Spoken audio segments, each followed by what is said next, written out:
Hey everyone, welcome to Websleuths YouTube Live. My name is Trisha Griffith. I manage Websleuths.com, which just happens to be the coolest true crime discussion forum. I'm sorry, I'm a little biased, but we've been around for a long time and we're discussing true crime for decades. And the busiest case, the biggest case we have had since I have been on Websleuths.com, which is since 2003, is by far the Nancy Guthrie kidnapping. It has attracted everybody from all over the world. And that means it attracts the media. And the media has been coming in by droves. Now they're slowly going, but Brian Entin from the News Nation, he is still there. And from Brian Entin Reports, we'll be checking in with his latest report. But I'd like to introduce you now to a woman that I am starting to greatly admire. Her name is Annie Gowen. She is with the Washington Post, and I'm telling you, Annie, the report that you made recently about the mothers of Sonora and the Nancy Guthrie case, it was incredible. First of all, welcome, my dear. Thank you so much for taking the time out of your busy day. I know how busy you are. You're literally writing on stories all over the world. In this case, you, like everybody else, got into the Nancy Guthrie case. You started to search and see what was out there, and you came upon this group. Tell us about it, and I'm going to put the link to the Washington Post article. Now, it is behind a paywall, but you guys, first of all, if you register, you can get free articles several times a month. But it's like, $2 a month for like half a year. So be sure and check it out. Let me put the link in chat while you're telling us about the mothers of Sonora and how you got involved with them. Yeah, even if you register, you still get a few. I think you still get a few, and register and don't pay, you still get a few articles. But then, of course, we do want you to pay, and there's lots of like really, really hot deals going on right now. They vary from time to time and state to state, place to place. But I definitely check it out. But yeah, so I was actually for most of for most of November, for most of January, I was covering the ICE situation in Minneapolis. So, but privately, I was like everyone else. Once February hit, I was really enthralled by just the mystery surrounding this case. And then my editor asked me, could you go out and find something to write about? And I had at that point, it was about 3 weeks in, I think, and I had thought, well, it would be fun to find some citizen sleuths or some amateur sleuths to kind of embed with to see how they're like discussing it online or whatever. But that same week I was out there, there were these two different search groups that Sunday that were searching, and they found a backpack that wasn't, one of them found a backpack that wasn't actually similar to the guy on the porch's backpack. But one of them was from this group, and I knew these mothers existed, but there's several different mothers groups in Mexico that search for their children and other people's children who, and relatives and loved ones who've been disappeared in the drug wars and the gang violence. The gang cartels. I think there's over 100,000 missing people in Mexico right now, according to the government figures. But these moms are just really amazing. I mean, they take their shovels and they're like it's a pickaxe, but also there's these rods, and they take the rods and they dig into the ground and they pull the rod out. And if they smell decaying body on on the rod, they know that that's a place to look for one of these shallow graves for these victims of this gang violence, cartel violence. Sometimes they just take their victims and dump them in a shallow grave in the woods or whatever. But they found hundreds of bodies, since 2019, and they're very, they're a bunch of just moms who sort of fed up, and they're very, very, they feel that the Mexican government isn't taking this seriously, and they haven't had enough support. And, in fact, actually, the Mexican government does have now commissions that are dedicated to also finding the missing persons. And when we were out with the moms, the commission members were also there. But initially, they felt like they weren't taking it seriously. So it's kind of a perfect storm, or a perfect sort of mix, because there's so many people out there like these moms that feel like the sheriff nanos in in Pima County isn't doing enough Mm-hmm. to search for Nancy Guthrie. So they took it upon themselves to come to the U.S. to search. So there's some of them that are on the U.S. side of the border, and then there's others they're on the Mexican side. So the couple few days before I was there, they were searching in Nancy's backyard, kind of thing. Not her backyard literally, but the environs Back around her area. house. That Right. that neighborhood over there in the hills.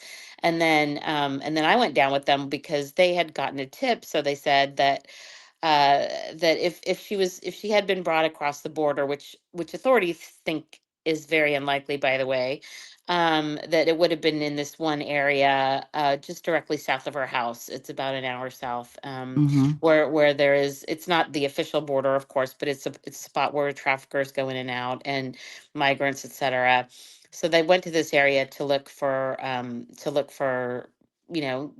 something. And because they've actually had luck finding, not luck, but they've actually, they're skilled enough to find these bodies. And so, you kind of had to take them seriously, because they really do have success, and they're really experienced, and they're actually trained by forensic, I guess, investigators in Mexico before they send them out. So Mm-hmm. it was fascinating. So we went down, it was an hour from Nancy's house, or more or less, in Nogales, Mexico. So it's just directly right over the border. And I spent the day with them about a week ago while they were searching for her. Wow. And again, they're very, very passionate because most of these women have lost sons or daughters, children. And Yeah, they've lost, or their father, or other mhm. relatives. So I don't know if you can see the picture there, but like this woman in the lead there, they have these pictures on their shirt, and each one has a picture of their loved one, um, uh, and it says disappeared. So they wear those when they're out searching. and so they've had actually found, you say, a lot of bodies in Mexico. They've actually been able to. Yeah, Uh, hundreds of bodies. Yeah, and they found different, sort of clandestine grave sites, with mhm, 20 or 40 different bodies. In they This particular mothers group has been around um, since 2019, but there's others who have also had success. And then, in this Mexican state where this particular group is from, there's three different mothers groups, and they found five people this year already. oh my gosh. And I take it the Mexican government is maybe they're not thrilled with them. I would think they would welcome them with open arms, but you Well, know. they do clash a lot. Mhm, They work together in some degree. The woman, that Cece Flores, who's the leader, she's very outspoken, and a show woman a bit, and so she's mhm, often, they often do marches and shut down highways and get press attention that way for their cause. But a couple years ago, she was in Mexico City, which is not where she's from, but she was over there searching, and they found some bodies. And the one of the local prosecutors, basically um, said, "Oh, these mother searchers, they disturb the ground, they disrupt the crime scene evidence, mhm. etc." And the moms are like, "But if we looked and found things, you weren't even looking." Right, right. And Exactly. that was kind of their message when I met them in Sonora, because they were saying basically, like, we don't think that the sheriff is actually out looking, like Mhm. out, like, canvassing, you Right. know.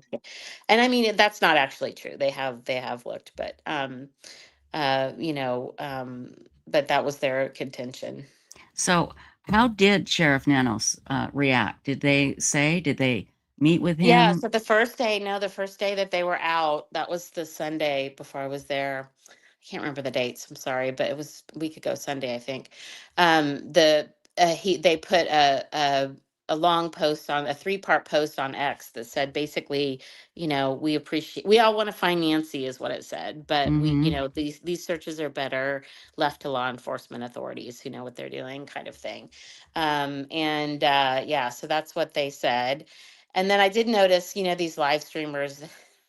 I don't know. I can never keep track of who's who, but Oh, I know. they were It's tough. back We out. have trouble. Yeah, we have trouble. So don't worry. They We were know. back out in the neighborhood. The mothers were back out. The ones that I had interviewed were back out in Nancy's neighborhood the other day, and they were clashing with the neighbors. And of course, the neighbors were like, "We'll get off our property." And I think the Sure. neighbors have had enough of people, whoever they are. And so the live streamers were videotaping it. So yeah. Yeah, So they give other YouTubers a bad name when they go right. out there and do that. It's, oh gosh, we could tell you horror stories about other cases, that the stuff that they've done. It's like, good God, people, what are you thinking? So, Yeah. again, the article is called Mothers of Sonora. I'm putting it in chat. I've been putting it in chat while Annie's been talking. And you did take a quote from a certain website manager, and and that day that I spoke to you, I had no sleep, and when I remember I hung up, I thought, if she can make sense of anything I said, that woman is a miracle worker. Well, Because we I thought your was, quote was good. My editor liked your quote. I think Trisha's quote was, I asked her, like, why do you think that the Nancy Guthrie case has resonated so much? Because it has resonated. And as you said, I think that it's driven the numbers of your website more than any other case, which is yes, surprising because when the website was founded, it was like people were back, discussing Jean Bonnet still. yes, But you said basically because Savannah Guthrie is world famous, number one, and number two, because people, at the time, I think that hope has faded, but at the time earlier, that people really thought she was alive, and that hmm uh, they would move heaven and earth to find someone I know a frail woman who might have been taken. So I think that was a really good explanation of sort of why it's resonated. I mean, I think as time goes on, I think the hope of finding her alive is dimmed for everyone, but right. you I think never it's know. right. It would be a miracle, but again, now granted, she's 84, but I go back to Elizabeth Smart. I Yeah. was on there yapping, going, "Oh well, I'm sorry, I'm sure she's passed. Well, we're looking for a body." Yap, yap, yap. She comes literally walking down State Street in Salt Lake City one day. Yeah. So anything is possible, but again, it's so hard to say. I find this fascinating that these women in Mexico, they're trained. I never thought about taking a big, metal rod, sticking it in the ground, pulling it up, and then sniffing for decomp. I mean, Hmm. they must have so many damn graves in Mexico that they're able to make that work. I mean, they're able to find bodies like that. Well, I think they get leads and tips about where things might be. I don't think they're totally going out blindly, but then when Hmm. they get on the ground, they look around and they look like when I was with them, they found, I mean, they didn't find Nancy, obviously, but Yes. they found a shell casing. They found a shell casing, and then that led them to believe that someone had been maybe shot there. So they dug and Hmm. they didn't find anything. But then later on in the day, they were finding and they were smelling the decomposing body. But by that point, they were so far away from the kind of the convening point where they had gathered, and they didn't have their pickaxes. So they were like, well, they were literally smelling it, and they kept shouting out like, "I'm smelling, death," or whatever. Hmm. And but they were really deep into the woods at that point, and they didn't have their pickaxes, so they basically decided, I'll have to follow up and see whether that actually was a body site. But they did think that they had found something, but they had to dig more the following day. But that was obviously, it wasn't Nancy. It was Right. just, I mean, the pathways, the little paths in the woods where they were Hmm. heavily migrant area, heavily, it's like sort of these hidden pathways for migrants and drug traffickers. So it Ah, could have been anything. But yeah, it's really amazing, and it's amazing that they have had so much success. exactly. Well, Annie, I told you I'd only keep you for 15 minutes. I usually lie to my Well, I guests and say yes. appreciate that. I'm still So getting texts from my editor about my story that's running I tomorrow. But thank I you will so let much. you go. But Annie, thank Yeah. you. And thank you for quoting me. I have not been quoted in the Washington Post. Well, I am thrilled. I feel like I can die a happy woman. So thank you. And well, have if a we good can, night. thank you. And if we can ever do anything for you, please give us a call. Okay. Yep. Great. Thank you. Thanks, Annie. Okay, Bye-bye. bye. I'm going to just read the first, like the first paragraph of the article. Okay. And I'll put the link in chat here. In fact, I'm going to share the picture. And then I'll just read the first thing. Yeah. The thing is, I talked to Annie for quite a while, and I kind of poured my heart out to her. And then I hung up. I went, you might have thought twice about doing that to a Washington Post reporter, Trisha. I'm like, there's just so many people on the forum, and I have had no sleep. And yeah, she was just absolutely wonderful. So let me share this this picture of these amazing mothers in Mexico. And go ahead. And when you talked about the metal rods going in the ground, it reminds me, that's what the police did in the case of the Moors murderers when they were out there searching for the bodies, and is that the one in England? Yes. And Yes. A lot of people have no idea what they're doing when they're out there doing that. But that's that's so basic. I mean, you think with every type of equipment that they have now and the new technology, simply taking a metal rod, sticking it into loose earth where there might have been a grave, and then smelling the decomp. That's so simple. And I'm amazed at these women. I'm amazed. So anyway, you can see the picture there. I'm just going to read the first paragraph. Anyway, this is by Annie Gowen. And she says, Lydia Hernandez has been searching for her son, lost to drug violence in Mexico for 7 years. Jeez. But she spent this week scouring rocky dirt for clues in the disappearance of a far more well-known crime victim, Nancy Guthrie.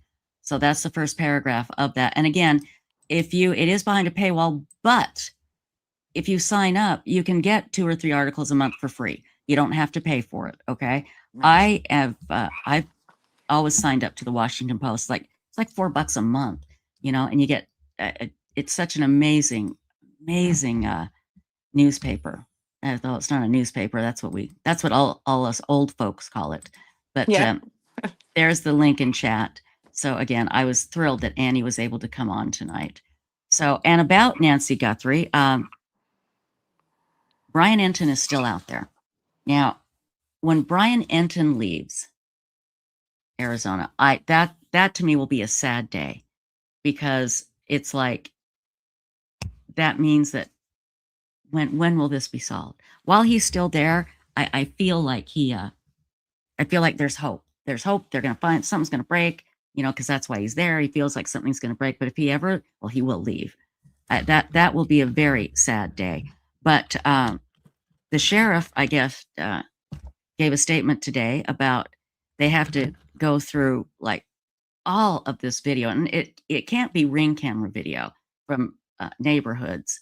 It's got to be like, closed circuit TV and security, from roads and from businesses and things like that. They're going through all of that, and I just don't know. It's making me crazy. I don't know.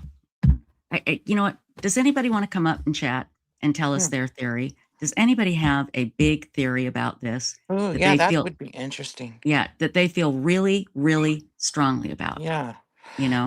And, earlier we were talking, or I'll just say, about why would somebody target her house besides, there's all kinds of things, Savannah's mom and stuff. What if somebody did target her house because she was Savannah's mom and they thought she'd have a lot of money or a lot of valuables? A lot of big valuable stuff in there. Yeah, exactly. And that could be. Absolutely. Do you have a theory on Nancy? I'm going to put a strong theory. There was some talk today about possible motives and stuff that I'm never thought of. And I guess I never thought of it because of her age. And what are those theories? SA has been discussed all over. Right. Well, that absolutely could be. As we know, I know being sexually assaulted has nothing to do with age. Yeah, I know. And it But blows you my never think mind. of it. You don't. You're right. Yeah, I didn't think of it. It really does. And I was reading today online and I was like, oh my gosh, why didn't I? Because I think it's just so horrible to think of, Yeah. you Oh God, know? you It's can't so even. bad to think of that happening to her. And we don't know if there's any validity to that or not, but I never even thought of that. Yeah, me either. I can't go there. That's one of the things I Yeah, just can't go. it's so upsetting, It is.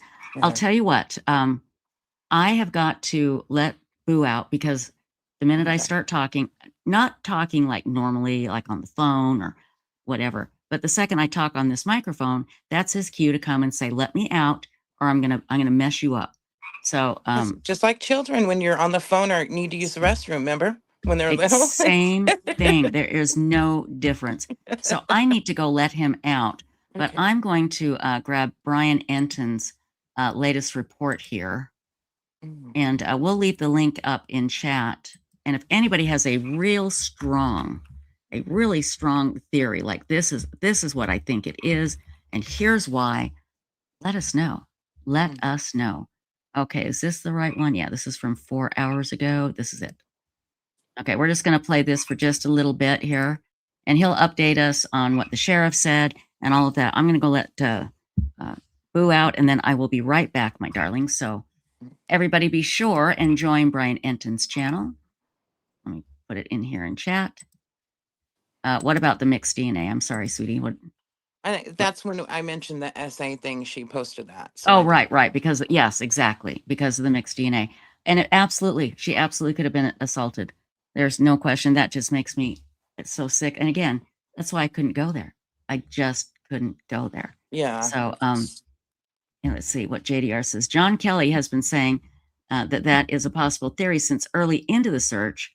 And I've stated this in the comments here many times. That she was assaulted sexually. And I again, just seriously wouldn't let my mind go there at all. I wouldn't. Yeah. I realize, Exactly. Yeah. I'm the same way. It's just too awful. Absolutely too awful. Okay, so I'm going to play Brian Entin here, everybody, and then I will be back here shortly. And I put his link in chat. So please, everybody, be sure and go give Brian a thumbs up and join his channel if you haven't already. My goodness gracious. And it's called What Nancy Guthrie, Abductor Wanted, according to renowned FBI profiler, Day 31 on the scene. Here we go. Out here.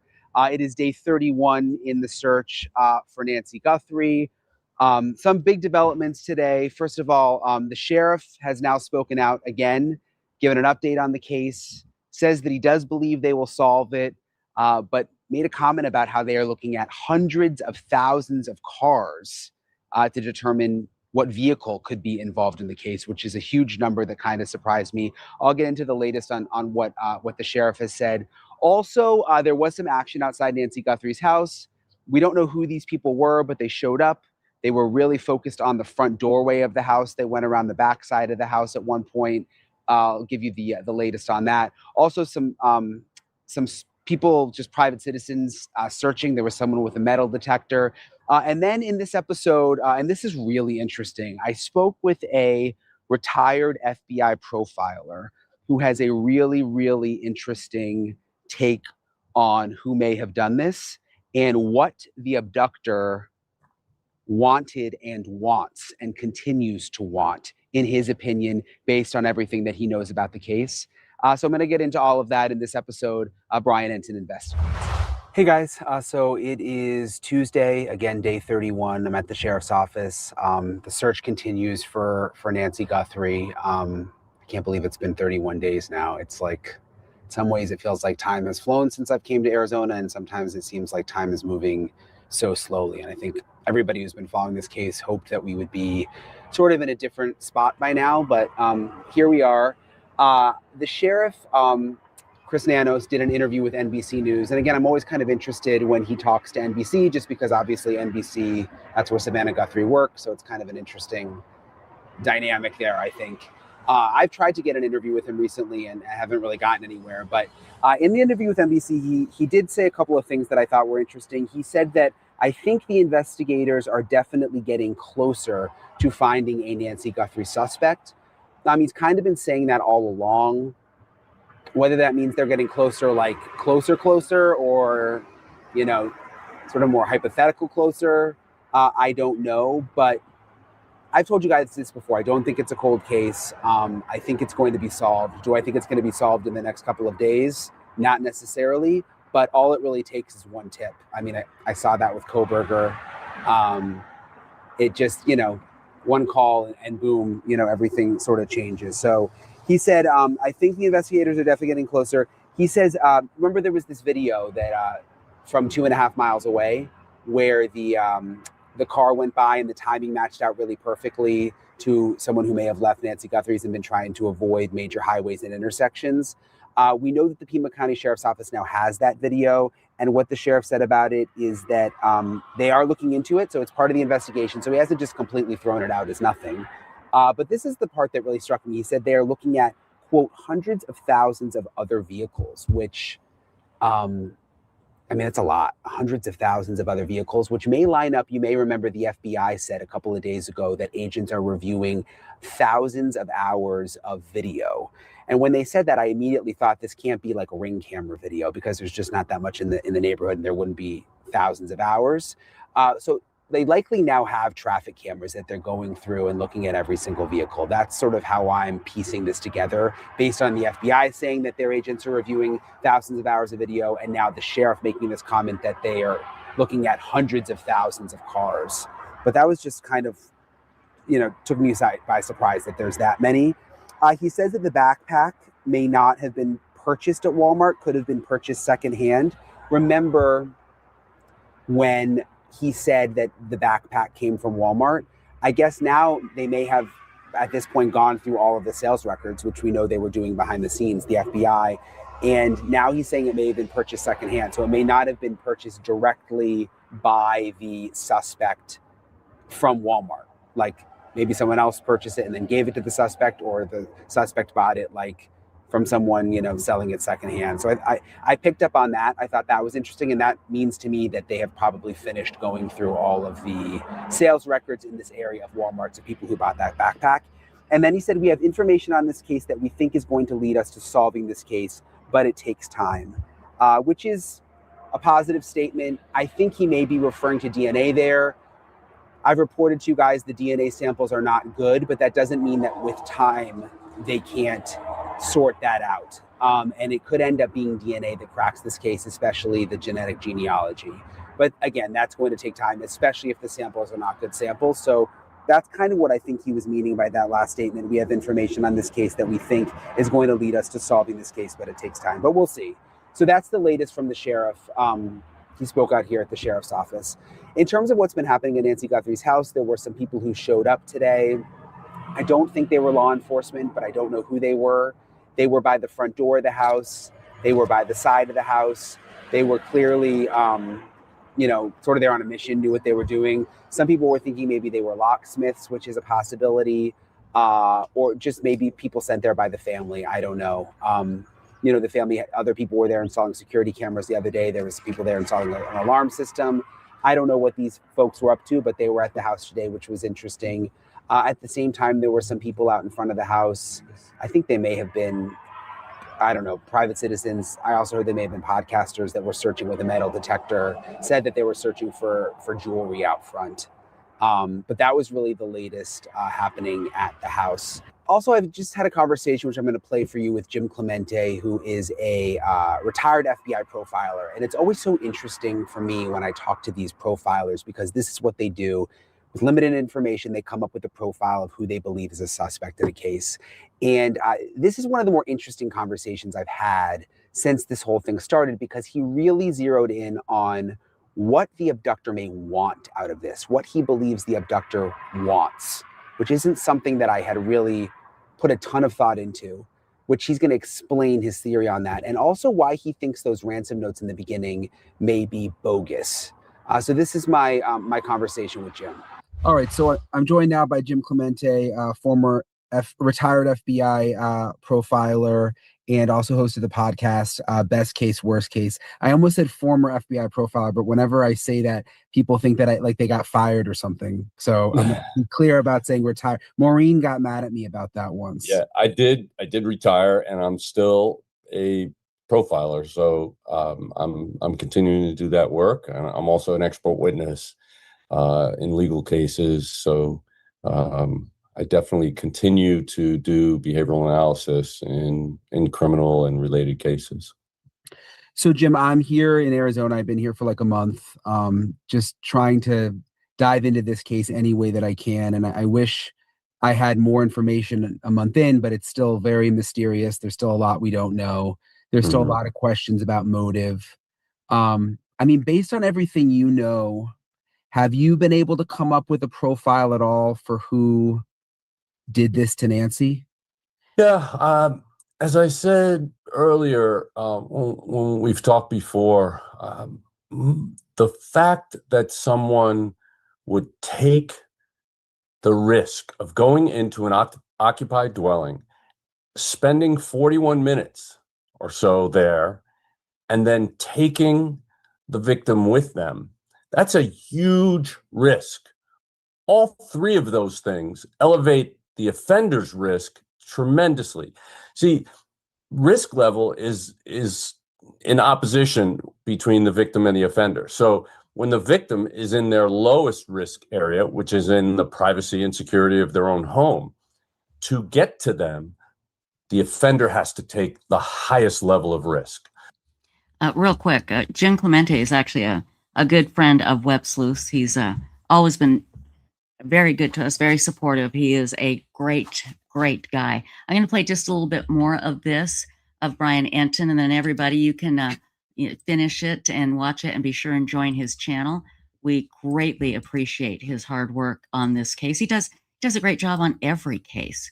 So let's continue listening to a little bit more with Jim and Brian, and then we'll get back to Nancy and then the other cases that we have going tonight. We've got a busy, busy night, my darlings. So here we go. So we know this person was very motivated. They'd have to be so motivated in order to overcome that great risk that they took. Now, up until the door cam video was released, it seemed like this person was a fairly sophisticated, criminally and forensically experienced kind of offender. But when we actually saw his behavior, we could see that he wasn't at all ready for that door camera, that he walked out of the vestibule area and grabbed some brush to try to cover it. And in the process, he revealed that I believe he has a tattoo on the underside of his right wrist. Those are all really big mistakes for somebody who took the time to wear at least one mask, maybe two, at least one pair of gloves, maybe two, a full bodysuit over his other clothing.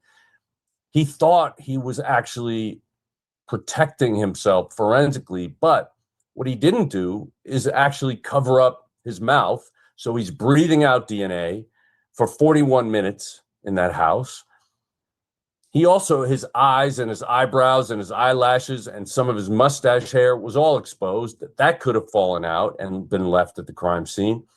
So he made a lot of mistakes that really lower his criminal and forensic sophistication. So what does that tell us? Well, we know he's a male from the images. And generally, the way he moved, he didn't seem like he was in his 50s or 60s, but he was probably in his 30s or 40s.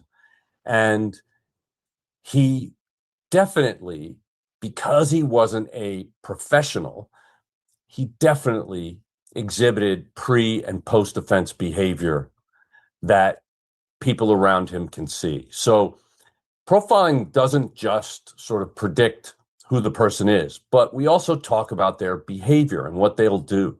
So before this event, he was experiencing some level of stress because he was planning this. Clearly, the way he dressed and the fact that he got away with it to date tells me that he did put in some level of planning. Of course, he wore a backpack with bright, reflective straps, bands on the strap. which, and he was wearing lighter clothing, which you don't wear to a night operation. I mean, you want to be as unseen as possible, and he was glaringly there. He had a little flashlight in his mouth at some point, but if he had had a searchlight, a very strong flashlight, he could have overwhelmed that camera, and it would not have picked up his image. He thought he destroyed the camera and the images it took. In fact, he didn't. So those mistakes, again, lower my assessment of his forensic and criminal sophistication.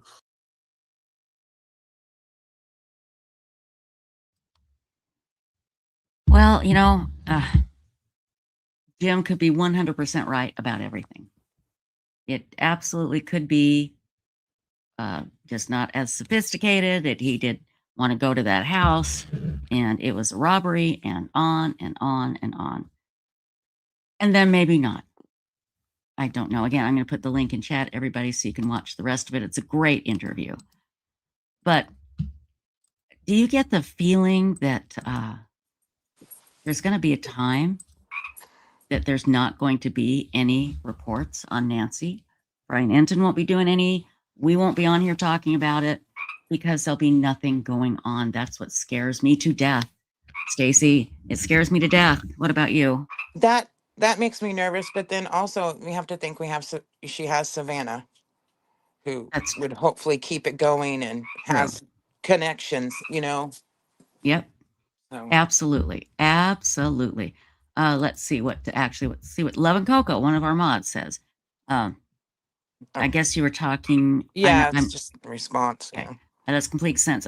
What if when he got in, he saw pictures of Savannah and realized he could get more from a ransom, and that could be point. Yeah. Absolutely, that could be it. No question. Can you take over chat for just a moment? I do have to do one quick thing. Yes. Oh, yeah. And Love and Coco says maybe like Summer Wells. Oh, yeah. Summer. Another one that I thought for sure that would be solved quickly. Right.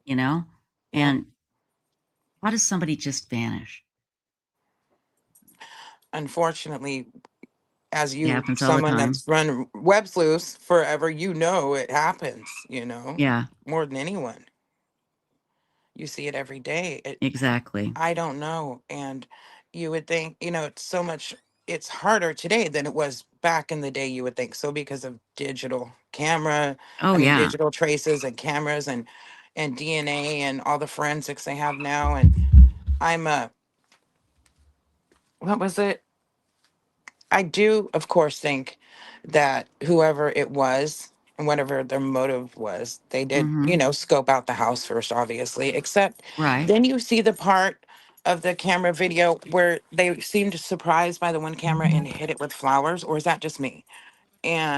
Or weeds or whatever it was. They hit, like they didn't know it was there, or did they know it was there and decided to do that? I don't know. I think it looks like to me he just saw it. Yeah, well, that's what it looks like to me. What do I do? And panicked and pulled up the damn flowers, Yeah.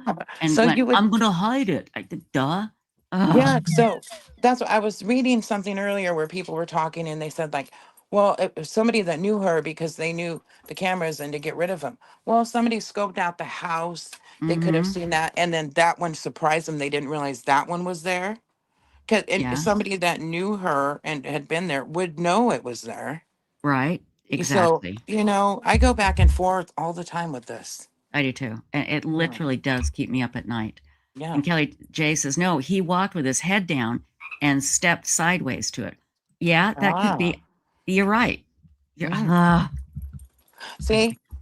I know. I can't. It's just drive us nuts, but driving us crazy. It's, because I think some of it too is you think of her and she could be anybody's mother. Yes. She could be, she's my mother's age. She could be my mother. She could be somebody's grandmother. And because she's older and more vulnerable, it just seems more horrific, Exactly. And Tiny Bean TLZ says, I really think the perp entered the home from the back and came around the side to make sure the front door cam would be disabled so they could take her out of the front door. Dang. Well, That could be. Oh, But okay, so you that's don't think, well, so then you don't think when we saw him going up to it that he wasn't entering there, or he had already come in through the back and came to the camera? See, now, see, there were pictures of when the FBI went into Nancy's house a while back. They went in through the back sliding door. right. So, and a lot of people, thought, well, that could be they're going through his route or how he got in. Yes, that could absolutely. Yeah. Exactly. Okay, and Teeny Bean says, yeah, he wasn't entering at the front Right. door. Okay, that could be. Absolutely. No question. All of these could be right. Every single Yeah. one. And again, I always go back to Elizabeth Smart. I would have literally staked my life that she was dead. That absolutely she was dead. In that case, I felt differently because I thought for sure if she was, they would have found her sooner. And so I didn't think that with her, but cases like Sean Hornbeck and the girls in Cleveland, oh, I thought know. for sure they were gone. Who knew some freak was keeping them all, All alive. Right. captive and stuff. Yeah. You know what was weird about the Elizabeth Smart case? And I did a deep dive on this, Oh, yeah. 2 decades ago. On Reddit, there was somebody posting where she was and how she would be found. And this was while she was missing. And they were right. They were right. I remember and the reason I know is that some people contacted me because at the time I was running a little tiny itty bitty forum called Forums for Justice. And they called and they didn't know anything about Reddit. And they said, how can we find this guy? He's, saying all this stuff and we're wondering how he's getting it. And I'm assuming the person I was talking to was talking with the family. I don't know. I just assumed that. And I said, I don't know anything about Reddit. I have no idea. So I went and watched this account. Oops. And they said she would be found, and I'm paraphrasing, like walking down the street in the spring of the next year, which was 2003. And she was. And then he or she had gone through like where they had gone, and it matched up. It was the weirdest dang thing. It really was. And again, there's something very strange about that case. Not Elizabeth absolutely was kidnapped. It was horrible. But there's just, and I can't put my finger on it. I just thought that was so weird. And they're trying to find out who this guy was. So anyway,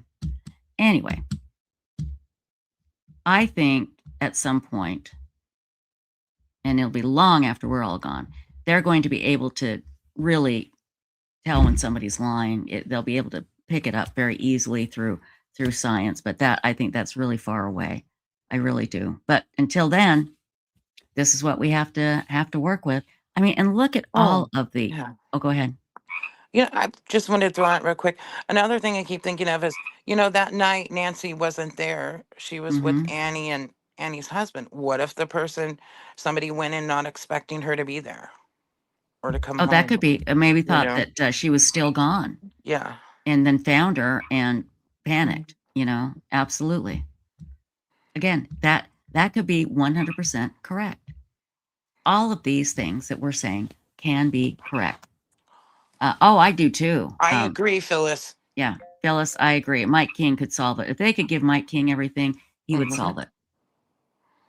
Again, I really don't think this guy is some crime mastermind. Genius. Yeah. Yeah. I mean, but he certainly seems like it because he's evaded the top law enforcement agency in the country and all of the technical equipment that they have. And oh my gosh, you guys, it literally, I literally just stay awake at night and my head just spins trying to think about it, So anyway, let's see, I'm just reading here real quick.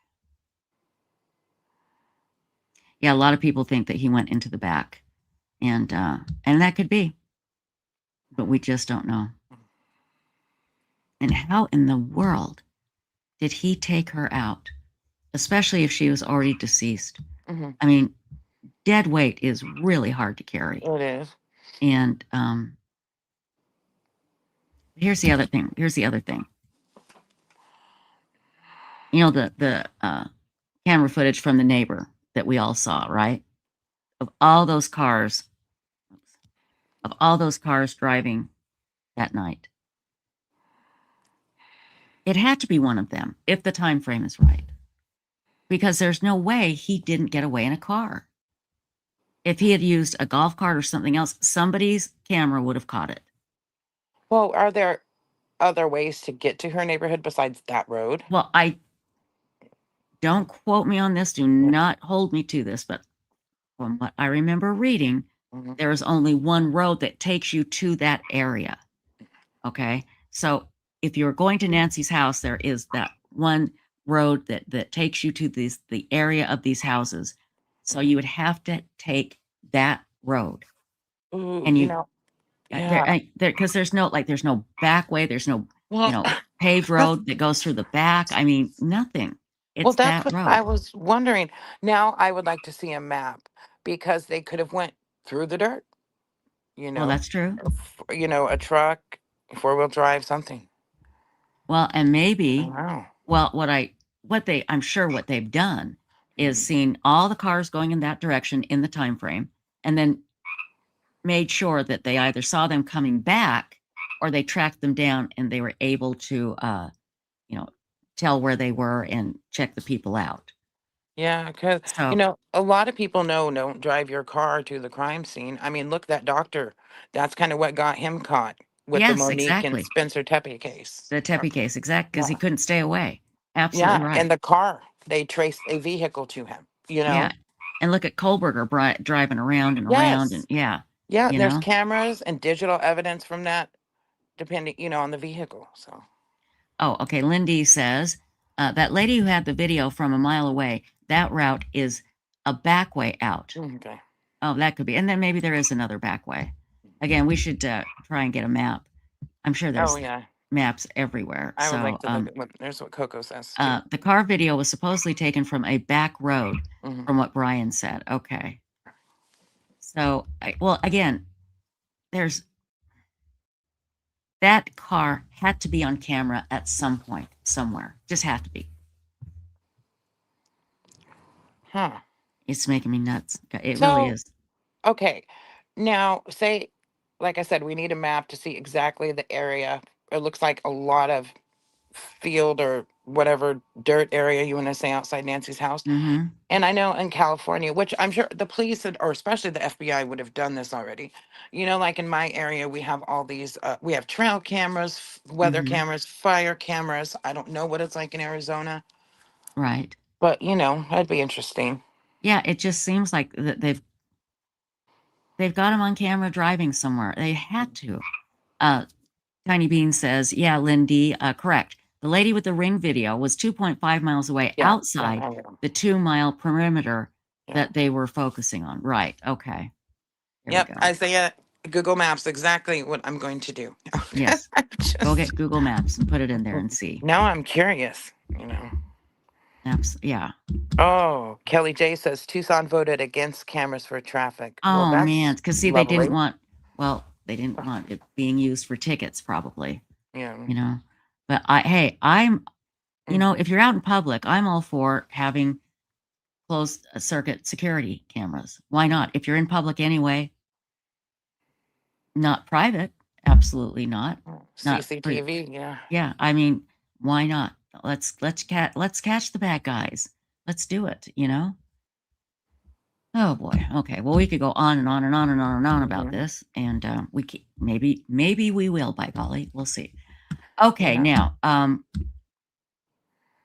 let me think here. What should we do next?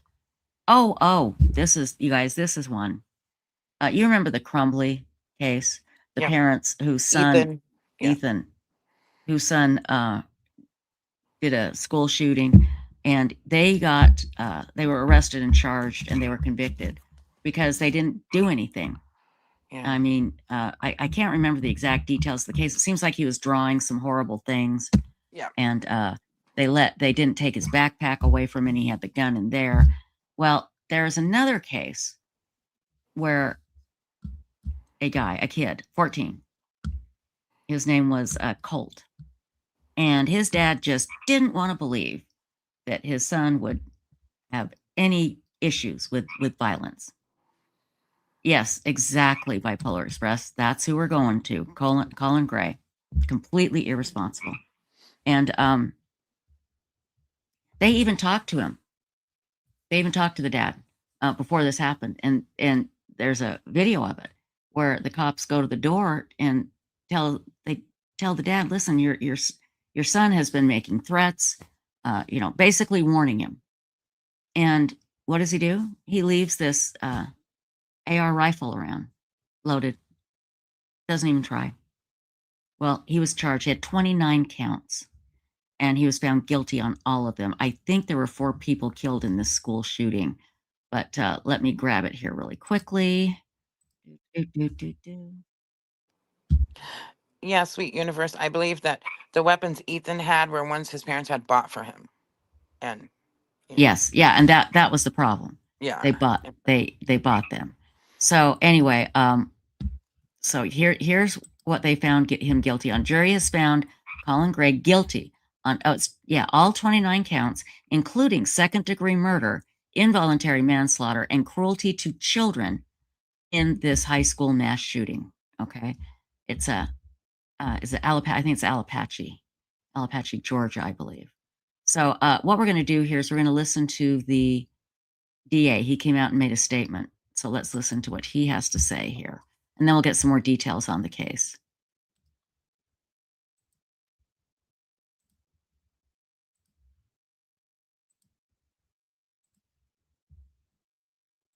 Straight off the bat, we're very happy with the jury's verdict. The victims are very happy with the jury's verdict. And I'll answer any questions anyone has, Gordon.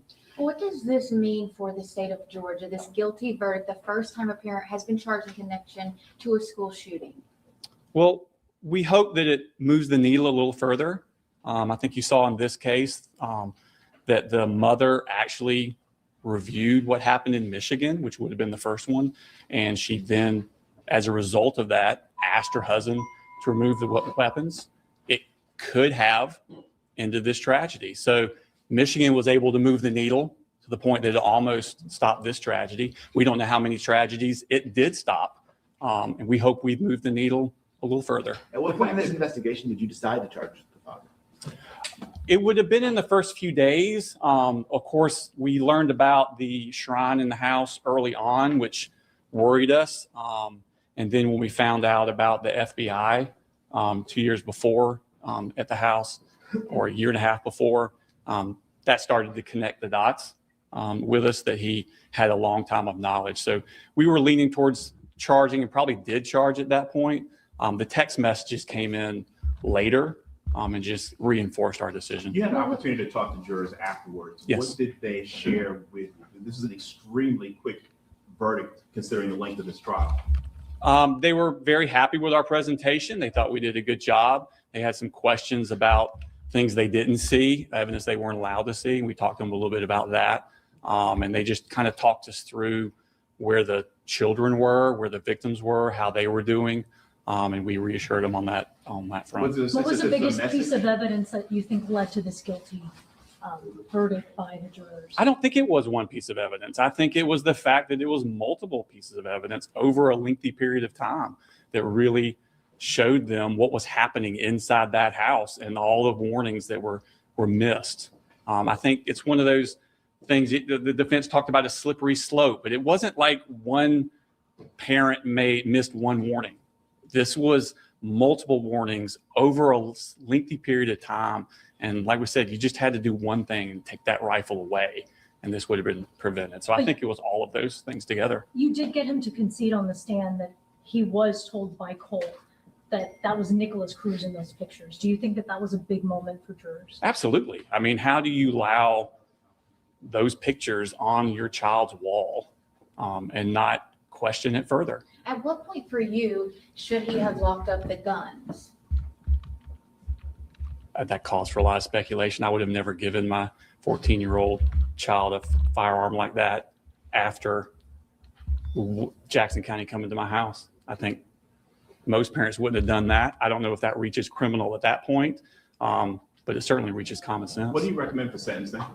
We haven't decided that yet. We're going to talk with the victims' families. I haven't actually spoken to them at all since the verdict came out. So we're going to go talk with them, get them ready. Sentencing will be at a future time. when they can all be here and speak to the judge, and we'll discuss it with them and make a decision. What have the victims' families told you prior to this, like throughout this process? Or are there any comments that they've made that sort of stand out in your mind? I don't think it was a common reaction. They all are reacting to their grief in different ways. They all have different perspectives, and we've listened to all of them and talked with all of them. And I don't think there's any common thing. I've just told them from the beginning that my plan was to prosecute this to the fullest extent of the law. And that's what we've done. When you spoke to jurors, did they give any sense that they were trying to send a message? I don't think I got that sense from them. I think they were looking at this case, these facts, and this law, and coming to a decision. Were you surprised by how quickly? Actually blamed others in this case, said D. Martin could have been to blame, said Lisa Butler. What do you say? Or the mother should have known something. How do you explain that to viewers who haven't been watching this 2-week trial? One of the things that came to light during our investigation was that the reason so many lives were saved at Apalachee was because of lessons we learned from prior tragedies. So I am all for looking at these things. What could we have done better? What can we do in the future to make our children safer? But the blame game, these were good people trying to make their best decisions as they could with limited information. The one person that had all the information was the one that didn't act. Did you ever actually consider charges for Marcy Gray? Absolutely. We found what she did to be morally reprehensible. We do not believe she's a good mother, in my opinion. With limited information. The one person that had all the information was the one that didn't act. Did you ever actually consider charges for Marcy Gray? Absolutely. We found what she did to be morally reprehensible. We do not believe she's a good mother, in my opinion. But at the end of the day, she did not have custody of Colt. She did not have proximity to Colt. And she was not the one that provided him the firearms. Can you provide any update on Colt's case and where that stands at this point? I cannot. The state stands ready to try the case at any time. What does this verdict mean for the community here in the county? I hope it starts the healing process. It can't, of course, complete it until we finish the whole trial, both trials. But I hope that they can start moving forward with their healing. Were you surprised at how quick the verdict came? If they didn't come back in 5 minutes, I start sweating. So to me, it seemed like an eternity. What message do you hope this case sends to other parents here in Barrow County or around the country? Well, at my college, there was a plaque on the wall that said, "Duty is the sublimest word in the English language." And we talk a lot about rights in our country. We're proud of our rights, and I'm proud of our rights. But, you know, our rights were given to us by our forefathers. But God gave us a duty to protect our children. And I hope that we remember that as parents, as community members, to protect our children, because that is our God-given duty. Legal question. Colt has the presumption of innocence. Yes, sir. But how can he still have that when his father's been convicted now of crimes that he allegedly committed? That's a question for the courts and his defense attorneys. Good Can you give question. our audience a sense of how much work you and your team put into a case like this? Hours, lives. We've had Ashley Gilliland, who testified in the trial, Amanda Dibble, Jenny, thank you, worked extremely hard on this case. It is all they've been doing for the last year, at least. The hours we put in has been tremendous, but we wanted to honor the families, the victims.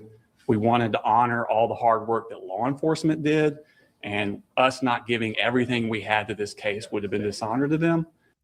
I want to comment on what JDR just said, and that's true.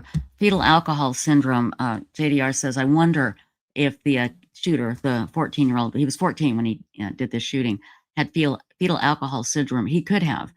His mother was a drug addict. She drank, and she could have drank when she was pregnant, and that could be a big part of this. No question. So anyway, let's continue. And then we're going to play a video from a couple of years ago. I think it's the FBI. And he goes and talks to the Grays, to Colin and Colt. And his dad is warned that this kid's trouble. I mean, this kid had like pictures of Nicholas Cruz, the school shooter from Florida, who is the Parkland school shooter. Parkland, yeah, the Parkland school shooter. And he was like had a shrine to him and had pictures of him, and Crazy. Dad just left it, just let it go, and left the guns unlocked. It's crazy. Anyway, this is almost over, and I'm going to play you that that knock on the door by law enforcement telling Colin that his son Colt is troubled and he needs to watch it. So here we go. We weren't going to do that. And clearly it had an emotional impact on your entire team as well as you. There were moments that we saw you, tearing up as we heard testimony from those survivors. Well, we're all parents. We can never understand the full grief, but it touches us. And we've met these families, we've dealt with these families, we walked through with these families, and yeah, it's emotional. There were points throughout leading up to the tragedy when law enforcement could have stepped in to interrupt the situation in some way, or have spoken up a little bit louder than they did. Do you think there are some lessons that can be learned from that for law enforcement in the county as far as how to prevent this kind of situation from happening again? Yeah, we've been discussing that as a law enforcement community. In fact, y'all probably know that after this event happened, we got a flood of threats coming in from kids all over the world, because kids are kids, I guess. So we've had to discuss, how are we going to deal with these? How are we going to work through all of these threats where children are doing this what we would consider outrageous actions of calling in threats when they don't mean anything. So yeah, there's been a lot of discussions with law enforcement about how to deal with these sorts of things going forward. What would you say to those that are disturbed by this verdict across the nation, who think this is a parent that is being held responsible for something that his child did? What would you tell those people? I would say, please watch my opening. This was a trial about this defendant's actions, his choices, and his responsibility. All right. Thank y'all. Did we play the opening? I can't remember. Let me see. Hang on here. I want to see that because I did watch it, but I can't remember if we played it or not. Hang on. Let me see. Opening. I'll be able to tell by the time.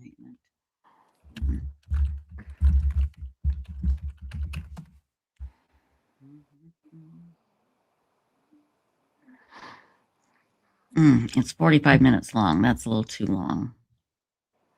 Boy, I sure would like to play it. Ping's already gone on, so do you guys feel like doing a long show tonight or no? Oh, and Bipolar Express, boy, you know a lot about this case. Yeah. Yep. Mom tied grandma to a chair and said she was going to kill Colt and the dad. Yeah, I mean, let's face it. Yes, he is responsible. I'm not trying to say it's not his fault. I'm not saying that. But this kid had a horrible home life. So I'll tell you what. Let's watch this back and forth with law enforcement that was filmed when they went to the father's home to tell him what Colt had been saying. Okay, Yeah, let's watch this and see here. This is May 2023. Yeah. So let's watch this. This is like almost 20 minutes, but it's worth it. And after this, you ask yourself, why, in the name of all that is holy, didn't this father lock up those guns, for God's sakes? I'll never understand this. I will never understand this. Okay, let me grab it here. Where did it go? Where did it go? It was here. I just had it. There it is.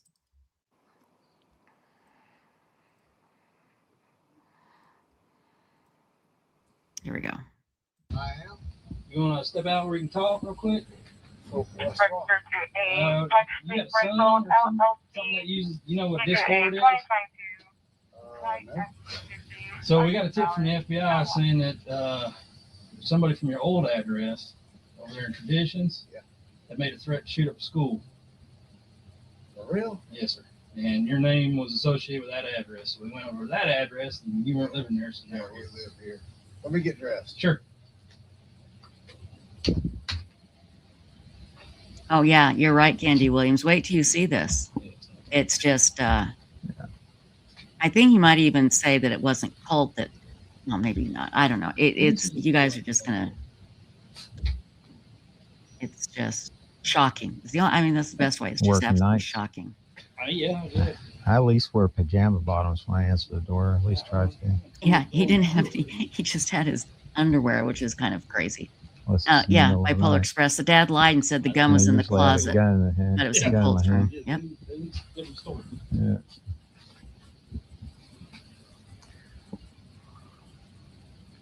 Let me Yeah. fast forward I had here. a thing over on Davenport Road. Guy had stumbled through this person's yard, knocked on the door, dropped. When he left, he walked through a fence and tumbled into the ditch, lost his phone. So I picked his phone up, and it was one of those last calls. So I put it in an evidence bag, and I was like, and it was on the weekend, so I was like, nobody's going to be messing with this. No. So I put it in an evidence bag, forgot to take it by the office, went home. I had somebody showing up on my doorstep at 2 o'clock in the morning, beating on the door. Wife comes in there and like, hey, there's somebody at the front door. Went out there, they were gone, but I called Griff. He came out there and checked it out. Sorry, boys. I want to hear the rest of that story. I got up watching the golf tournament and sat back down. That was it. That was it. Yeah. So what? Tell me what. You have any kids or anything living Yeah, here? Colt Gray. Colt? Yeah, Colt. He's my oldest son. How old is he? He's 13. Does he play a lot of video games and stuff? Yeah, he does. Play all the time. Is he here right now? Yeah. Okay. You think it's something you might have? I damn sure want to know. Can we talk to him? Yeah, absolutely. Now look, he gonna get all red face when you talk to him. Just calm. All right. So him and his. Let me give you a backstory. So we lived over Traditions. I went to work one day. I'm sole provider, build high rises downtown. So I get a call from one of y'all, like, so my family's in law enforcement. So when I get the call, I don't think the officer's name. Turns out, nicest guy like ever. He's like, I just want to let you know I'm at your house. I'm like, for what? He said, y'all have been evicted. I'm like, no, I just paid rent. He's like, no. He's like, I'm gonna stay here till you get here. So I drove all the way home. All my shit's in the front yard. And I'm like, what are you doing? He's like, I'll just let you know this is what's going on. There's people standing there with trailers and shit. I'm like, what are they doing? He's like, well, they're gonna get your stuff after 24 hours. Is that right? Like, I don't even know why y'all are here. Is he drinking a beer? So, long story short, I'm like, trying to figure out what's going on with my wife. She's in the house. So we split. Long story short, for obvious reasons. She took my younger two and went back home, lived with her mom. Colt and I rented a house and came here. So we've been good, like no problems. He struggled at first with the separation. All school was kind of so. So I've been up at school countless times, just tracking with him. You know, like, hey, make sure you're good. They understand what's going He on. go to Jefferson School? He goes to Jefferson Middle School. Yes, sir. So he's been doing really good. Like, you know, in the beginning, he kind of struggled a little bit. But let me ask you this: Do you have weapons in the house? I do. Are they accessible to him? They are. I mean, there's nothing loaded, but they are down. We do a lot of shooting. We do a lot of deer hunting. He shot his first deer this year. Oh, goody. You know, so, like, I'm pretty much in shock, to be honest with you. Well, I'm a little pissed off, to be even really honest with you. Yeah, I want to read here. Bipolar Express has gone deep on this case. Thank you. Says that his sister saw him with a gun in a backpack, but a poster board wrapped around it. All right. But she had a feeling, and she looked in Colt's room. The gun was gone, and she told her father or his father. I'm assuming that they have the same dad. Who knows? Yeah, she told him. She told him. And then the wildest thing is They almost stopped it, but they pulled the wrong Colt Gray out of the bathroom. Meanwhile, the shooter waited till they were gone and then went on a shooting spree. Damn. Anyway, so let's continue watching this. I mean, first of all, you're talking to a cop and he's not doing anything illegal.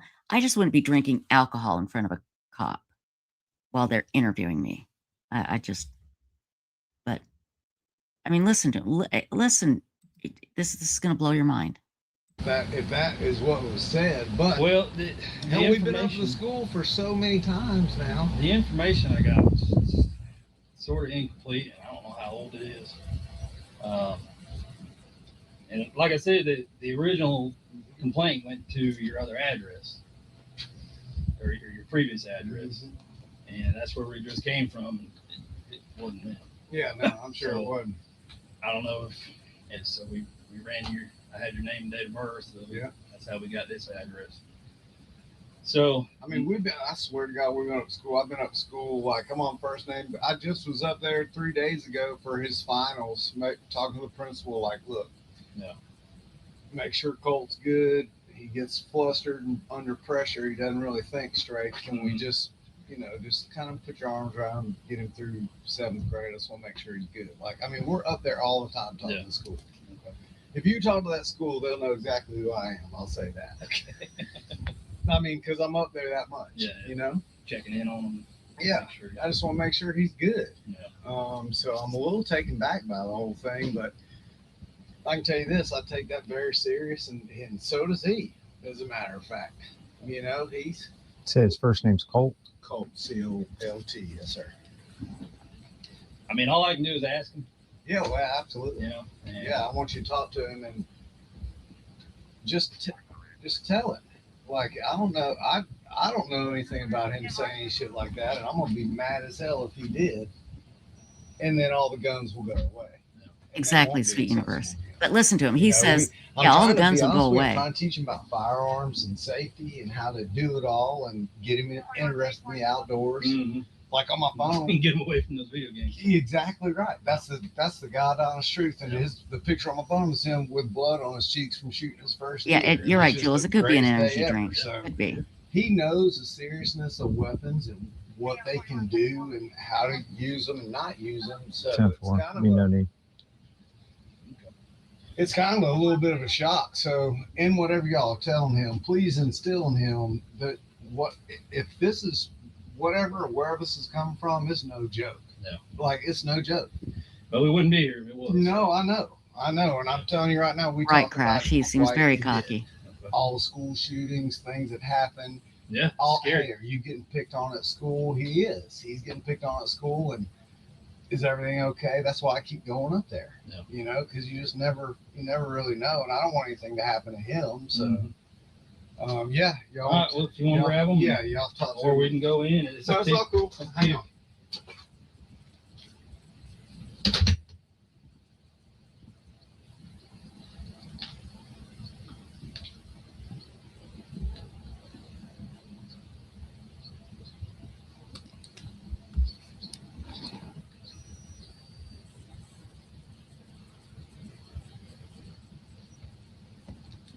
Wonder what they're thinking.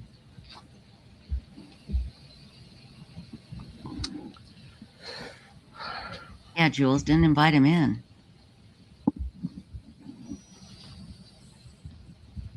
Yeah, and Jules, like you say, why is he always up at the school? That's not normal.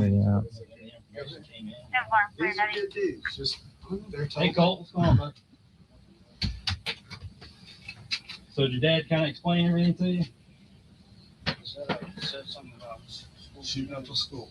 Did you say something about school shooting? Never. I just told him, I don't know what. Maybe they misheard somebody else. I would never say I would threaten them to shoot. You never ever said. No, I swear. Do you use Discord? Discord? Yes, sir. I used to. I don't have it anymore. It's kind of hard to hear, but he's denying that he said anything about shooting up a school. No, that's not him. Hell no. Last time you used it? Really? Was it at Traditions or was it here? No, it was at Traditions because, and that Discord account that I had deleted it before because before you moved here? Yeah, because I think it got like it had been passed report or something. Like I clicked on a link and somebody. Have you heard anybody on Discord when you were using it say something like that? You remember? Like at that time? Yeah. I don't think so. I don't think I ever had anybody that. Never. And I mean, I'm not trying to get anybody hemmed up, but like this is some serious stuff. Yeah, I know. Oh, he knows how serious it is. Trust me. 'Cause I'd hate to. You know, my boss was even like, you know, I don't know how old this information is, and if you want to wait till Monday to follow up, I was like, nah, I'd rather do it now because. So would we. Because God forbid something happened and I didn't do my job, I'd feel pretty bad about that. So I just want to make sure you understand that if something like that happened or you hear something like that, report it. Yeah. Tell your dad, tell teacher. Like I told him, I promise I would never say something. So you haven't used Discord in a few months, Oh, no, and you're saying you didn't say anything like that. No, the only thing I have is TikTok, but I just go around there and watch videos. Okay. All right. Well, fair enough. What's your birthday?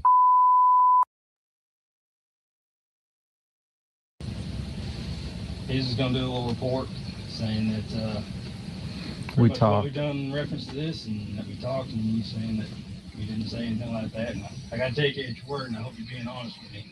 I'm not saying you're lying, but it's not unusual for people to lie to police. Okay. He's familiar with that too. Hey, Colin, what's a good phone number for you, sir?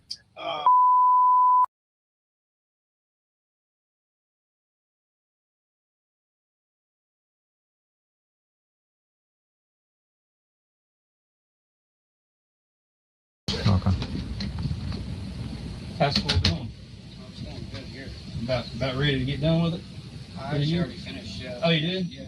When was your last day? What's today? Sunday, so Friday. Friday?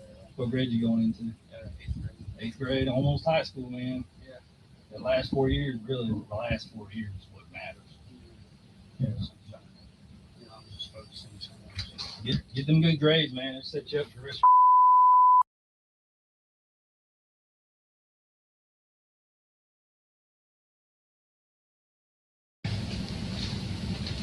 Yeah, so look, you all are welcome any time. We take it like dead serious around here, and I just want to make sure that I'd even feel better if you do find out what or where.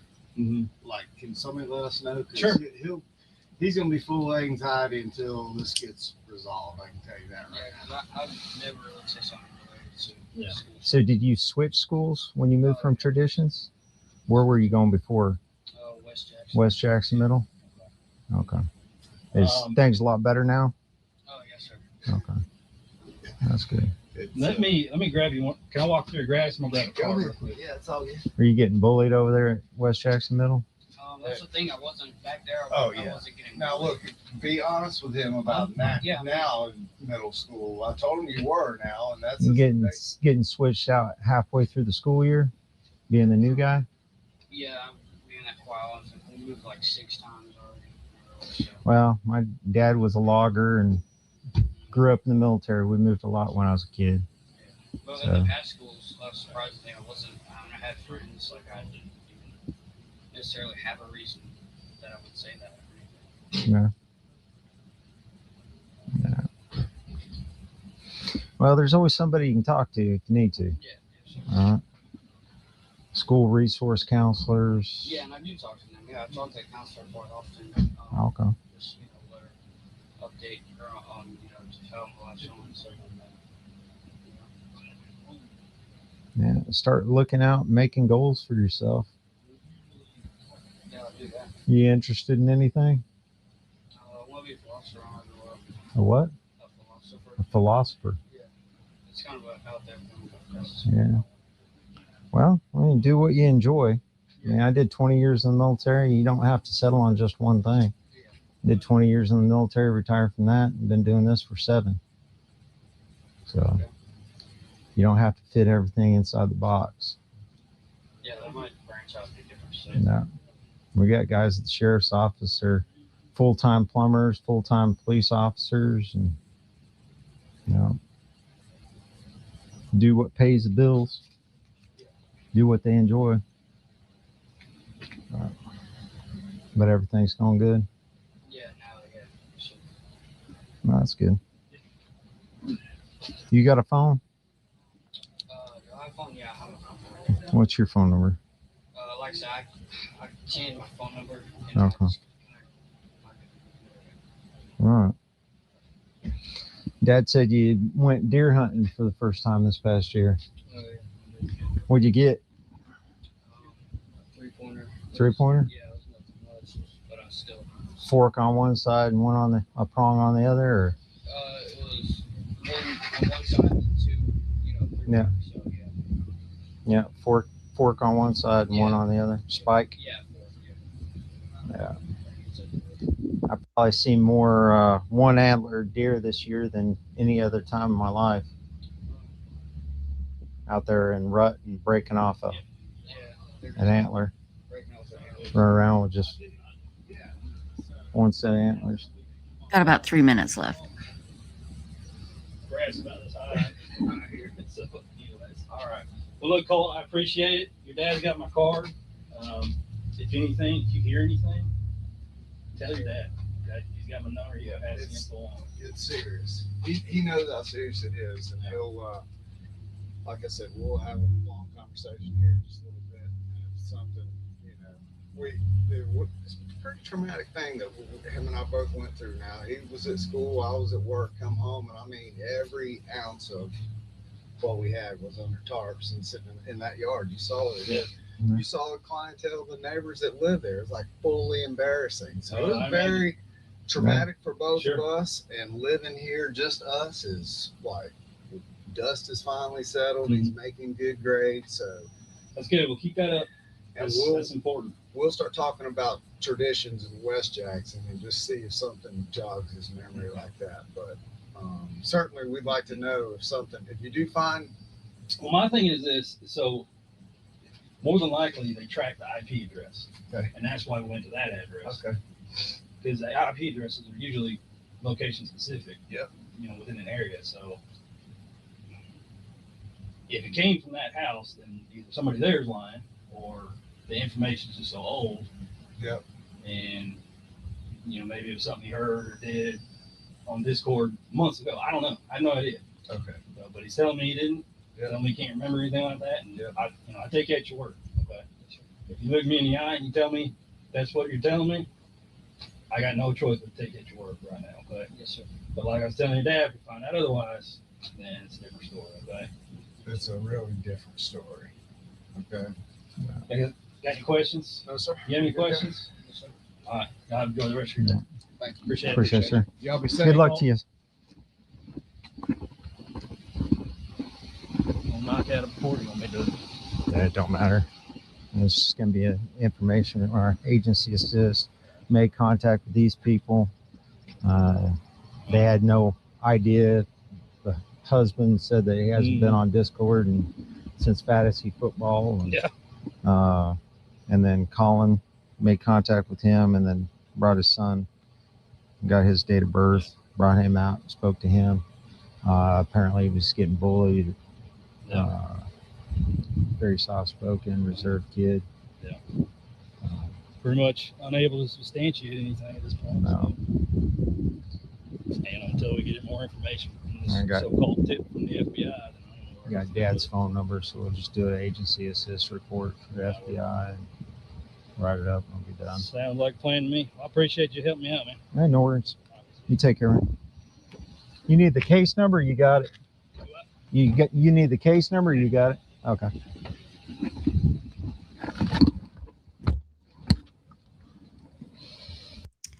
And by the way, the shooting happened in September of 2024. This was May of 2023. I, again, with the Nancy Guthrie case, that's the one that's taken up all my time. But I started to get into this case a couple of days ago. And the jury took like an hour. I mean, it didn't take very long at all. They went in yesterday and then they went home, but it was like right at the end of the day. And I don't think they were in more than an hour or two today. It was really short. I mean, they came back really fast, really, really fast. So Yeah, exactly, JDR. Things went way downhill after this. Yeah, you're right, Candy Williams. Police are being very, very fair. Hi, Marlene Clausen. So, Lise Foster, just call me Kim P. I mean, the gang is here. I am so tempted to play the opening, but it's 45 minutes long. Are you guys up for staying up late or no? Yes, no, yes, no. I'll tell you what. Take a vote. Lilith needs to come in. I can hear her yelling. Do you want me to play the opening statement? It's 45 minutes long, but it's really good, you guys. It's really, really good. Yes or no? Vote, talk amongst yourselves, and I shall be right back. Okay.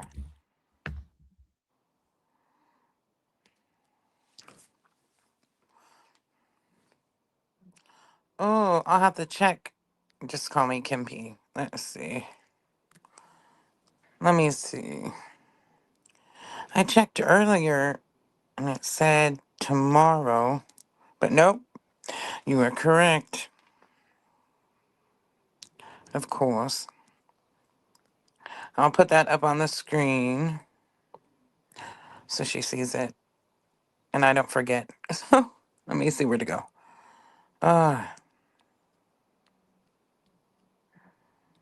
Where'd it go? I'm looking.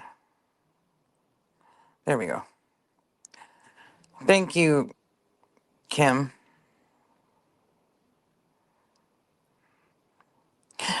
Coco, I know, right? Nobody wants to go to bed.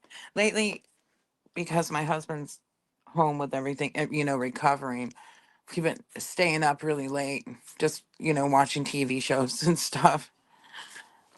He's having a hard time sleeping at night. His sleep schedule's all off, which then mine's off, Yes, Othie is the pug's name. Othram Tex Bug Nugget is his name.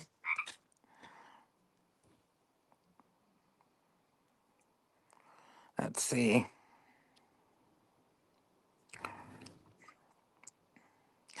Lindy 2 asks, did Colt survive?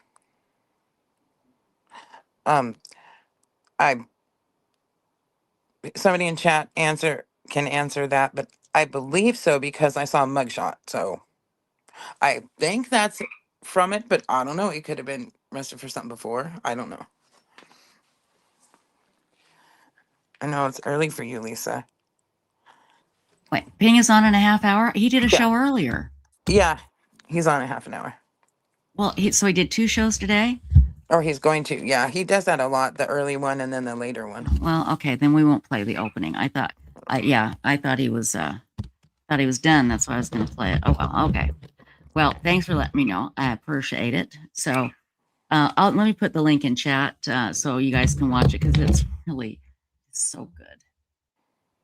It is so good. But we were all wrapped up in the Nancy Guthrie case when this happened. So, otherwise we would have played it that day.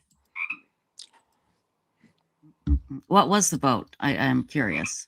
Oh, there were a lot of yeses that I saw go by because I stopped and went in to look if Ping was doing it. What time he had a thumbnail up because earlier it wasn't up for that time. It was no. I checked. Well, I saw I did a show and then I checked before I went on, and it wasn't. So I thought, well, he's not right. Yeah. So, oh well, but I don't. I didn't want to interfere with that, so I had to go get my headband too because my hair was driving me nuts. So, okay, so yeah, there's the link in chat that I just put in there, and I'll put it in the description as well. I do want to do one quick thing. Okay, so you guys, I really, really hope that you all have subscribed because it doesn't cost anything. Subscribe to the new YouTube channel by Othram. Okay, it's called Othram Studios, and I'm going to put the link up here, and we're going to watch just a quick video.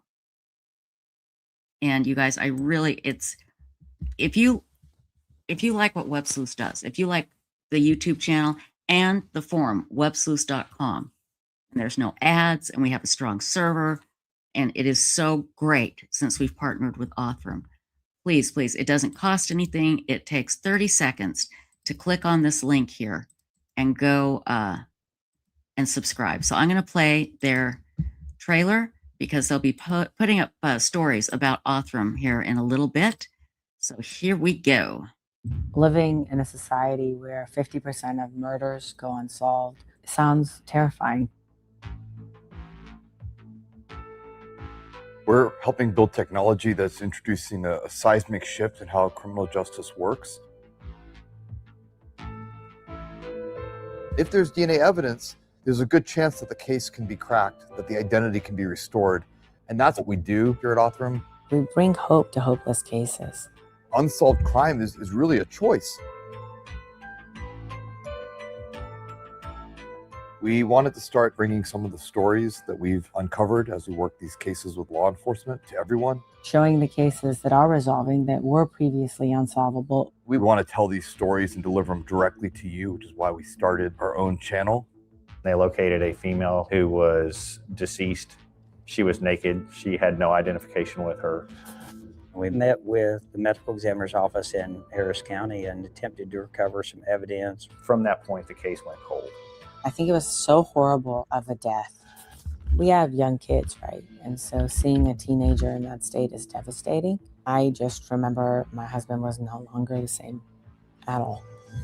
I don't believe that anybody other than Othram has been able to get DNA the way that they extracted DNA in this case. We want people to know what's possible.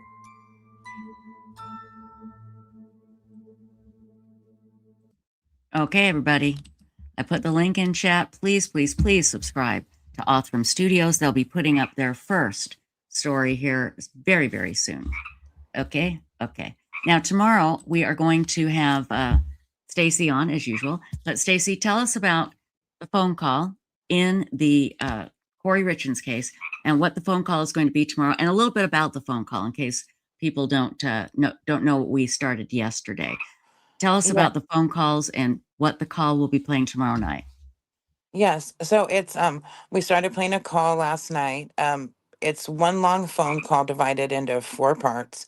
And it's my friend Jeannie who had researched Kouri Richins' case. She had jailhouse phone calls with Kouri, and it's the recordings of those. And so last time we played the first part, it left off where she was about to talk to her about the I don't want to see that injury case. What? An injury case. That's where they left off last night. Jeannie had said Talking about an injury case.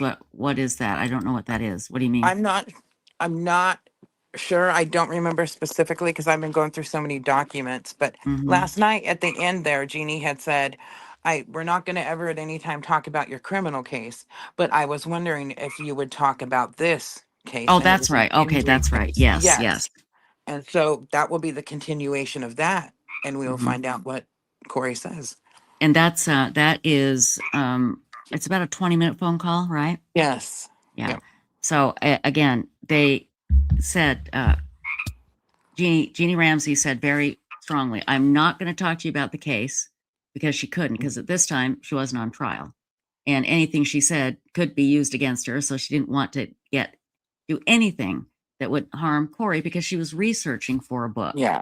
And and the jailhouse calls are recorded, as we know, and they listen to them. Yeah, they do. And so you're not going to hear anything about the case, but you're going to hear a lot of background, I think. Like we heard a lot about Kouri's mom yesterday in this phone call. And Jeannie is very, very kind to Kouri, and as she should be. You know, you're doing a research for a book. You don't go on there and start judging somebody and start saying horrible things to them because you want them to talk to you. Right. So, and she was worried about that when you listen to him, right? That you would think she was terrible or something, didn't she? Yes. Yeah. What did she say? She said, "Please don't judge me. I'm trying to get information." You know, when she sent me the calls, it was right above them. You know, she put that. Yeah. Right. And unfortunately, she passed away very unexpectedly. Yeah. And but you did get permission to play these, so it should be really, really interesting. Now, today in the Kouri Richins trial, it was interesting, but it was complicated. It was all about finance, and basically, Kouri Richins was in debt up to her eyeballs, and there's, I was reading an article about it, and oh my gosh, you guys, it is just really in depth.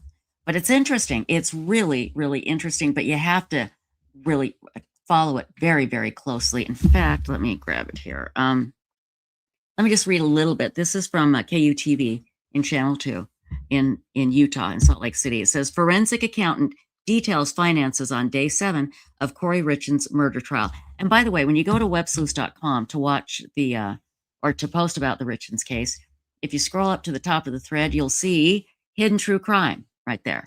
And you click on that, and they are live streaming the court case. So you can watch the live stream from Hidden True Crime on websleuths.com, and then you can sit there and post with everybody. You don't have to leave websleuths.com to watch the trial. You can just watch it there and post. That's what's so cool about it. So let me put the link in chat here, my darlings.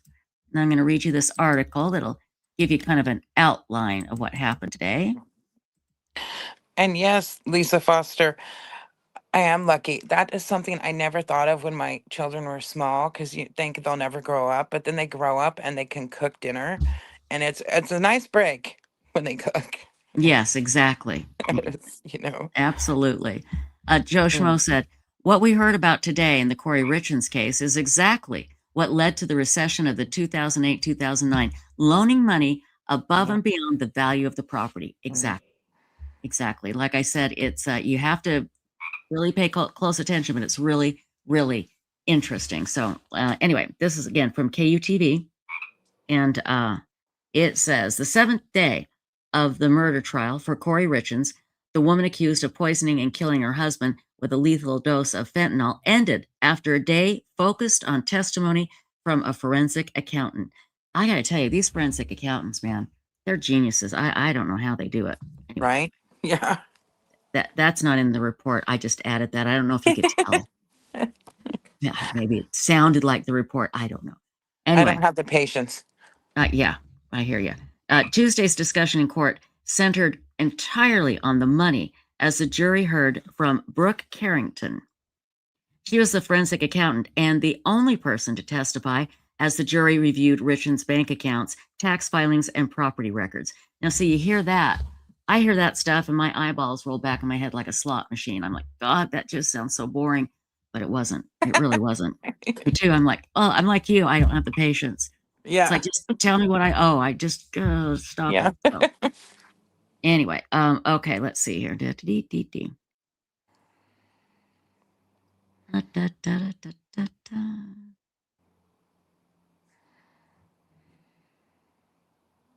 Yeah. Now, on Monday, state prosecutors had called Molly Crosswhite, a local realtor who purchased the small Midway home from Richins in January of 2022. Crosswhite rented the home, which was unoccupied between January and March of 2022. The testimony was brief, but one juror passed on a note saying that they had done business with Crosswhite.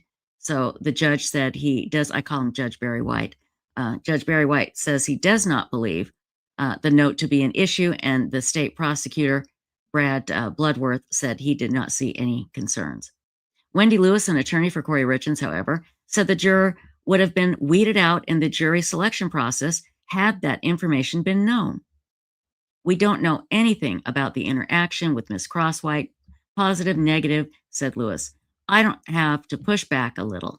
That concerns me a little bit, that he thinks very highly of her, and that could be some bias that I did have to get up and push back.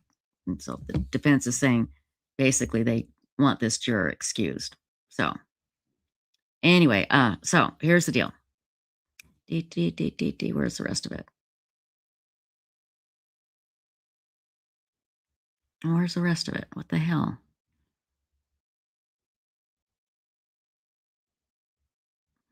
This is from Brian Schnee of KUTV. It says, more money movement conversation, including tax funds used for earnest money on a property. Carrington now talking about the Legacy Way property in Midway Mansion and discussing her deep dive into finances surrounding the home. Earnest money for this property was $50,000. Okay, come on, show me more. It says show more. Oh, you guys, this is so maddening. It just keeps jumping up and down.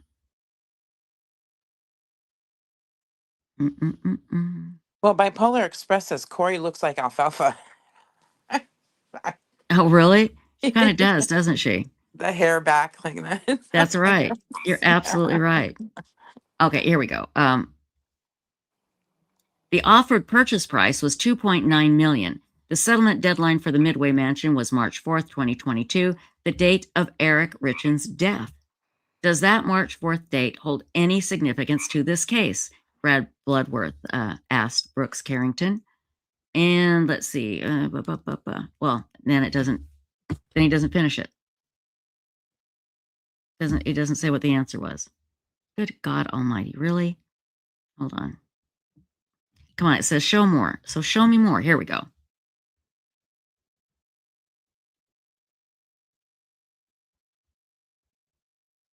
The jury was shown numerous signatures dated March 5th, 2022, with what's believed to be Kouri Richins' signature purchasing the Midway Mansion one day after Eric Richins' death. Carrington answered Mr. Bloodworth's question by saying Kouri would not have had any way to pay the $3.2 million. Come on, $3.2 million with 6 months after the purchase of the home based on her financial history. So, in other words, if he hadn't died, she wouldn't have been able to buy it, basically, is what they were saying. So, if you go to Hidden True Crime, well, actually, yeah, just go to Hidden True Crime and you can watch today's testimony right there. They have the video up there. But we'll get more into the Richins case tomorrow, for sure, with the phone call from your friend. And it'll be interesting what she says tomorrow. I'm really curious. To see, because again, they're not going to talk about the case, but she really gets into some interesting things. And remind us again what the book she was researching, what was it going to be about? What was happening with it? It was just about Kouri Richins' case. Okay. But again, she couldn't talk about the actual case. So this was all background and everything but the case, which is actually going to be very, very, very interesting. Yes, she killed her husband for that mansion. She thought it was going to be her get rich home, and it was and she was totally delusional. Exactly. So anyway, okay, everybody, what I'd like you to do is please check out websleuths.com. It is a wonderful true crime discussion forum. Even if you don't join, go there and read, because you won't be able to leave. It is addicting. I had somebody else just recently, a couple of days ago, literally say, you need to delete my account. I don't want any option to come back because it's ruining my life, because all I do is stay on Websleuths. I'm like, I get it. So, but it's that interesting, people. It is that interesting. It has hundreds of thousands of cases, and I'm not being facetious. I'm not exaggerating. It has over 18 million posts, over 42,000 posts on one thread in the Nancy Guthrie case. So there's a lot on there. And our members, they have to follow a certain decorum. You know, they can't just get on there and start blathering. They have to have a purpose when they post. They can't be rude. They can't call names. I mean, it's just, I can't say enough about the place. I love it. And the reason why it's so great, the members and the moderators, they do such a great job. I just kind of sit back and watch it all happen. So websleuths.com is the place. Oh, real quick. Oh, hold on. I got to do one thing. I got to grab something. Something came in the mail and I want to show you. Hang on. I'll be right back. Talk amongst yourselves. And that's where I did a lot of reading today, is on websleuths.com and Nancy's case. I just went on there and all the latest stuff is there. Anything that's been posted from a verified source like Brian Entin and stuff, it's on there. You know, Savannah posts a video, it's on there. So you don't miss anything. Oh. Yes. Kenny Williams, he's doing really good. Thank you. Today he's been going for a walk every night, and he was riding the exercise bike today, and he's doing good. And then Thursday he has his first follow-up with the surgeon. So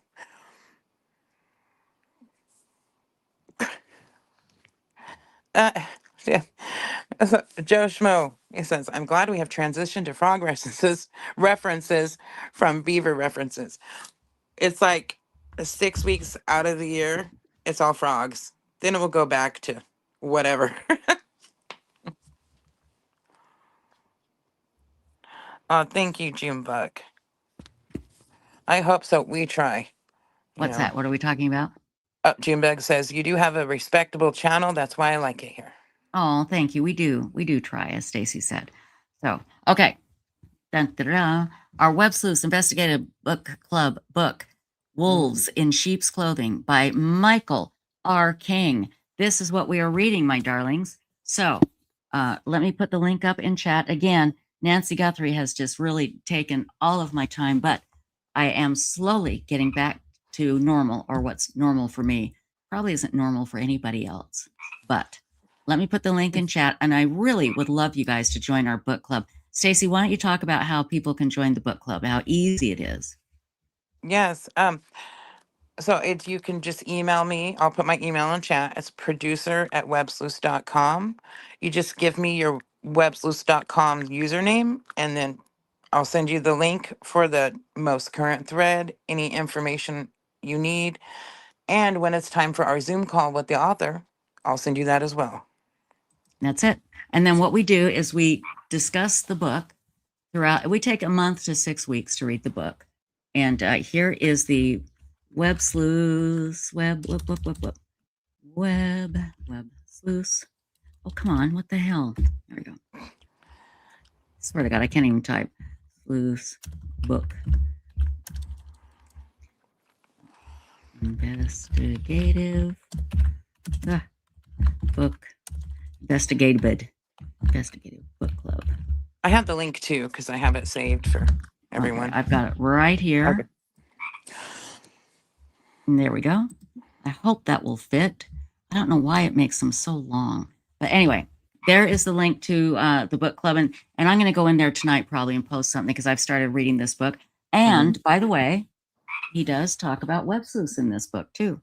So it is a great book. Learn how predators select their victims. So there you go. Why do predators fulfill their fantasy through violence and manipulation? How do predators select victims? What defines a predator? This is a great book, my darlings. And we love Mike King. We adore him. What were you going to say, my dear? Somebody asked if it's on Kindle, and yes, it is on Kindle, and it's free with a Kindle Unlimited membership.